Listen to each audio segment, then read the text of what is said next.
Doctor اسرار صاحب نے کہا کہ چاہے تمہیں مفتی فتویٰ دے یہ جائز ہے، لیکن اگر تمہارا دل کہہ رہا ہے یہ ناجائز ہے تو ناجائز ماننا، ہرگز مفتی کا فتویٰ نہ ماننا، اپنے دل کا فتویٰ ماننا۔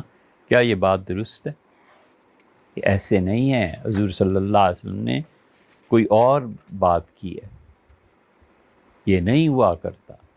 مفتی جنہیں خدا کا خوف ہے نا، فتویٰ ایک ایک لفظ پہ غور کرتے ہیں، ایک ایک بات پہ غور کرتے ہیں کہ یہ لفظ لکھنا بھی مناسب ہے یا نہیں۔ ایسے نہیں ہے بھیا، یہ وہ کہہ رہے ہیں جن کی سیاسی پیشن گوئیاں جتنی مرضی پوری ہوں یا نہ ہوں، کچھ غرض نہیں، ہمیں صرف ایک بات پہ، صرف ایک بات پہ، نہ ہم اپنی حدود سے نکلیں نہ آپ اپنی حدود سے نکلیں کہ یہ لوگ جس فیلڈ میں تھے اس پہ بات کریں، جو فیلڈ ان کا نہیں ہے مت آئیں، مت کریں۔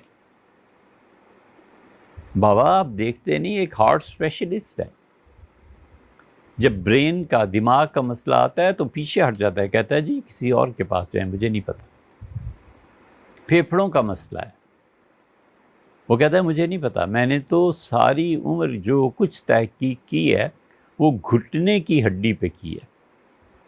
ایک جوڑوں کے درد کا مسئلہ ہے، اسے آپ کہیں کہ سرجری کرو دماغ کی، وہ کہتا ہے نا فلاں اسپیشلسٹ کے پاس جائیں۔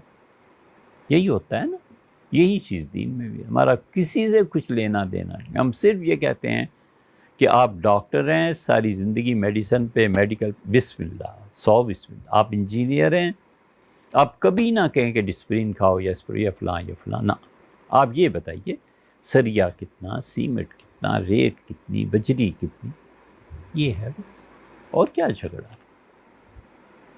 اس لیے ڈاکٹر صاحب ہوں کوئی اور ہو، جس نے خدا کے دین میں عمر نہیں کھپائی اسے دین میں دخل دینے کا کوئی حق نہیں ہے۔